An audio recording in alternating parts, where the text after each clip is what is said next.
Welcome to the Fear and Greed Afternoon Report for Thursday, the 20th of April, 2023. I'm Michael Thompson.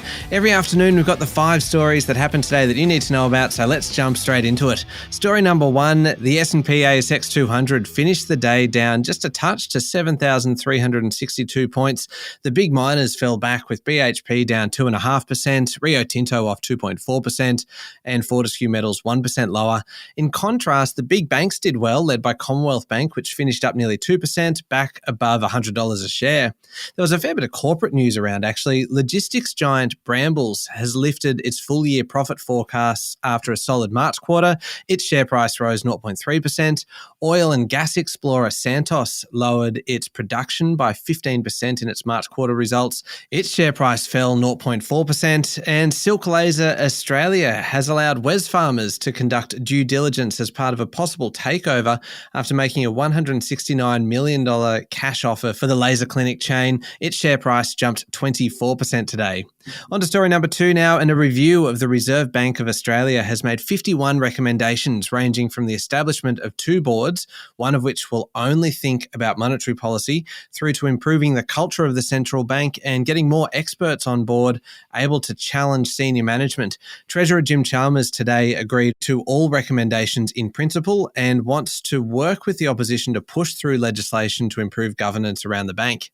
Story number 3, Bank of Queensland says it faces a risk of, quote, penalties, sanctions or other enforcement action relating to ongoing regulatory reviews of its risk culture and anti-money laundering compliance. The regional bank has released its half-year result, which showed a slight fall in net profit, but the bottom line tumbled after Bank of Queensland booked a $200 million goodwill impairment and a $42 million after-tax provision for costs relating to a new, quote, integrated risk program.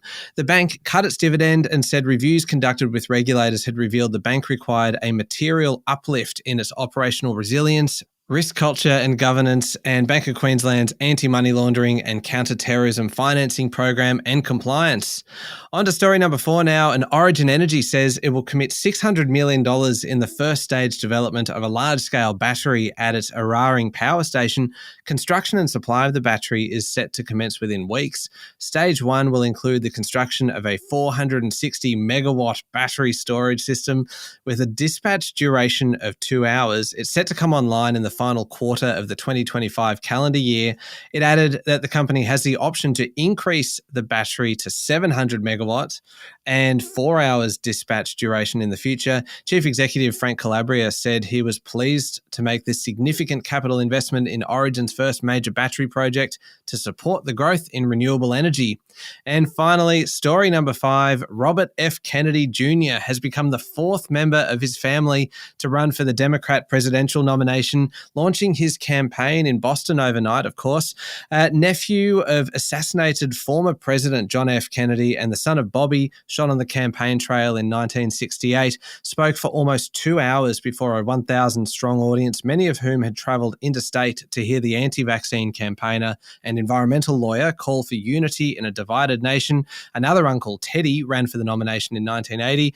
His pitch, in his words, during this campaign and during my administration, my objective will be to make as many Americans as possible forget that they are Republicans or Democrats and remember that they are Americans. How about that? That's it for the afternoon report for Thursday, the 20th of April, 2023. Don't forget to hit follow on the podcast and find Fear and Greed on LinkedIn, on Instagram, Twitter, and Facebook. Join us tomorrow morning for the Fast 5 by Fear and Greed, the top 5 business stories you need to know in just 5 minutes. I'm Michael Thompson. Enjoy your evening.